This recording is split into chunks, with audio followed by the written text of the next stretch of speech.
ஓம் முருகா போற்றி, கந்தா போற்றி, கடம்பா போற்றி, கதிர்வேலா போற்றி. அறுபடை வீடு கொண்ட முருகா போற்றி. என் செல்ல பிள்ளையே, வெகு நேரமாக நல்ல செய்தி தர சிறுவாபுரி முருகன் உன் வீடு தேடியே வந்து விட்டேன். கால் கடுக்கிறது என் செல்லமே, உள்ளே அழைப்பாயா? இந்த சிறுவாபுரி முருகன் உன்னோடு பேசத்தான் வந்துள்ளேன். நான் உன்னோடு ஏக்கத்தோடு பேச வந்துள்ளேன். நான் சொல்வதை முழுவதுமாக கேள்.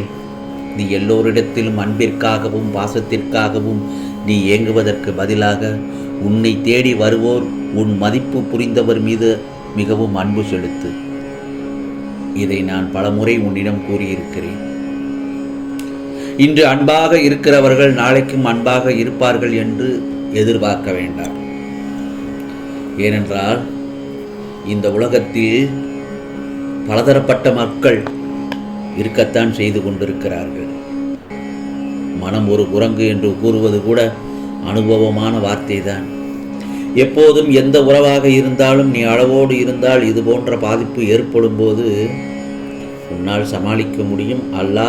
அல்லது உன்னால் அதை ஏற்றுக்கொள்ள பக்குவம் அடைந்து விடுவாய்.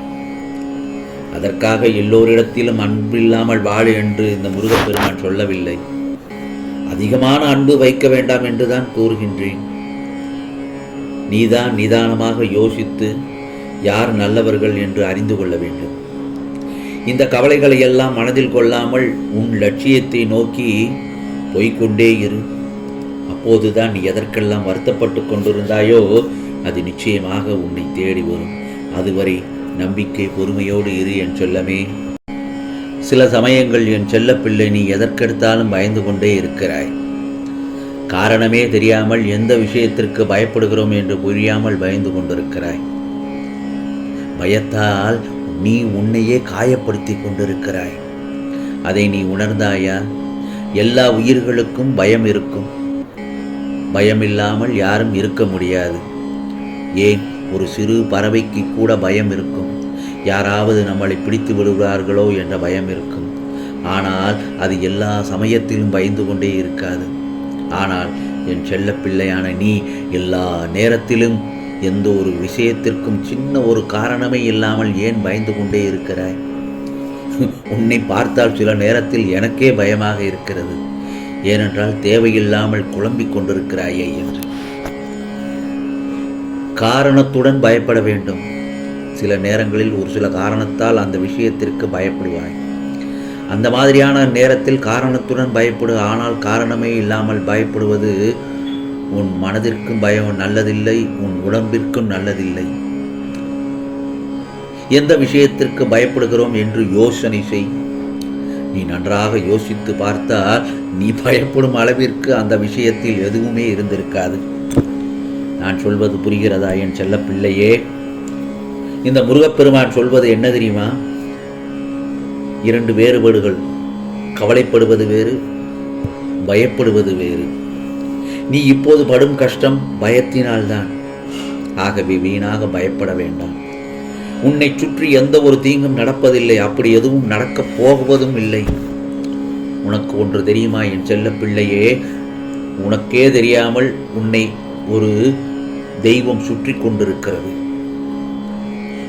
நான் தான், இந்த முருகப்பெருமான் தான் உன்னை சுற்றி கொண்டிருக்கிறேன்.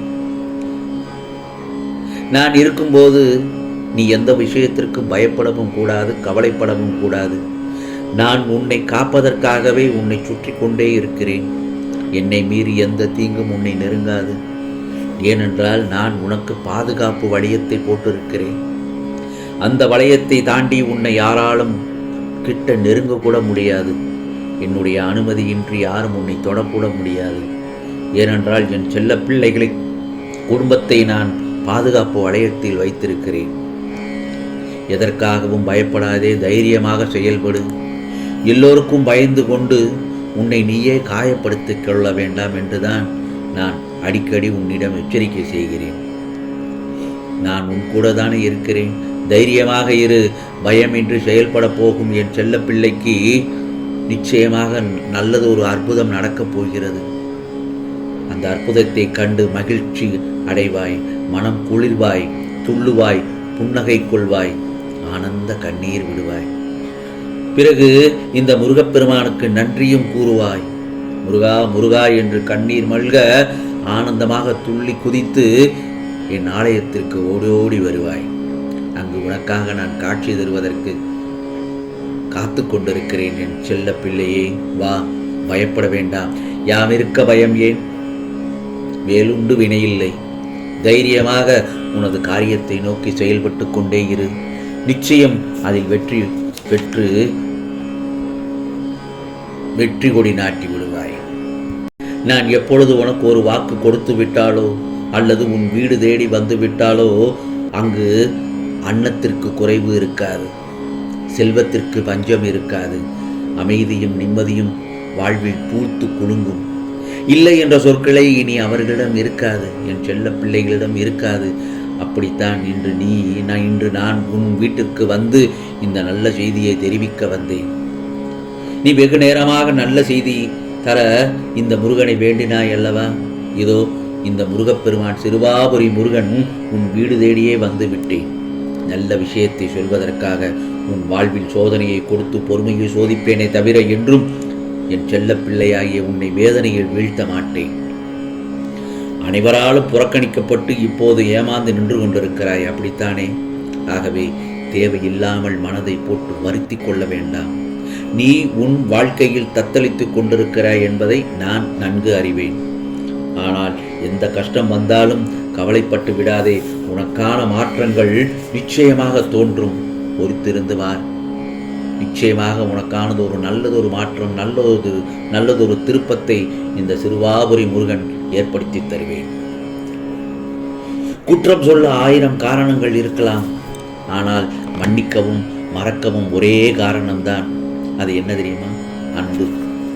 அன்பு மட்டும்தான் உன்னை குறை கூறும் ஒருவருக்கு உத்தமனாக இருக்க வேணும் என்று மட்டும் நினைக்காதே. உன்னை நம்பும் சிலருக்கு நல்ல மனிதனாக இருக்க விரும்பும்.